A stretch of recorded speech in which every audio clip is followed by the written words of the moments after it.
अगर आप भी चाहते हैं यमुना म्यूजिक के ऑडियो वीडियो सबसे पहले आप तक पहुंचे तो हमारे चैनल को सब्सक्राइब करें और साथ ही साथ बेल आइकन को दबाना ना भूलें ताकि सभी वीडियो आप तक पहुंचे। धन्यवाद।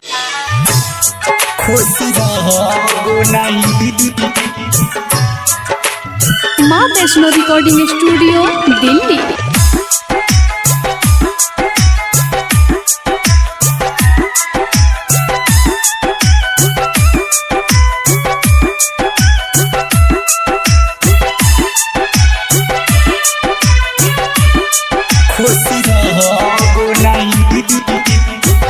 हमरा के छोड़लू दिल तोड़लू खुश रहबू नहीं, दोसरा के पाके जान छोड़लू बही।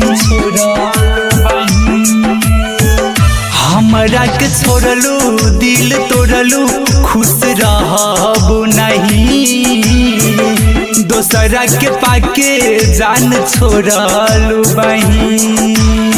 जान से ज्यादा तोहके चाहली, आँख से दूर रहब ना पगली, मिली जब ताना जान सहब नहीं, दोसरा के पाके जान छोड़लू बही।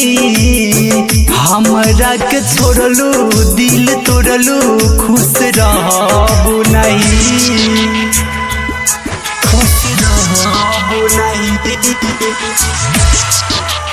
माँ Vaishno recording studio Delhi. DJ Sajan Raja, Sajan राजा।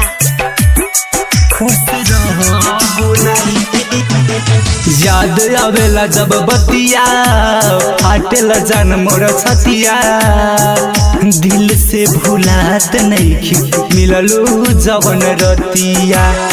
देखला तो है अखिया तर से, देखला तो है अखिया तर से, बाबू सोन कबो अब कहबू नहीं, दोसरा के पाके जान छोड़लू बही।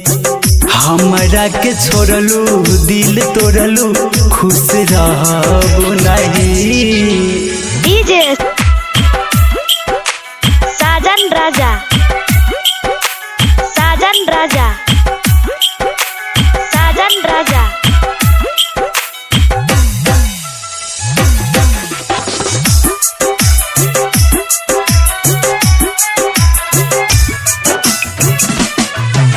राइटर हरियम हर जाई, तोरा बिना न जी पाई, बनलू कठोर काहे चल गईलू रोआई।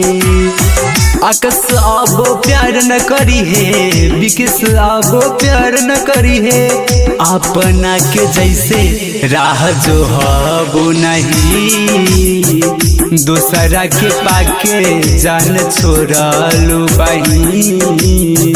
हमरा के छोड़लू दिल तोड़लू खुश रहबू नहीं, हमरा के छोड़लू दिल तोड़लू खुश रहबू नहीं, दोसरा के पाके जान छोड़लू बही। जान से ज्यादा तोहके चाहली, आँख से दूर रहब ना पगली, मिली जब ताना जान सहब नहीं, दोसरा के पाके जान छोड़लू बही। हमरा के छोड़लू दिल तोड़लू खुश रहबू नहीं।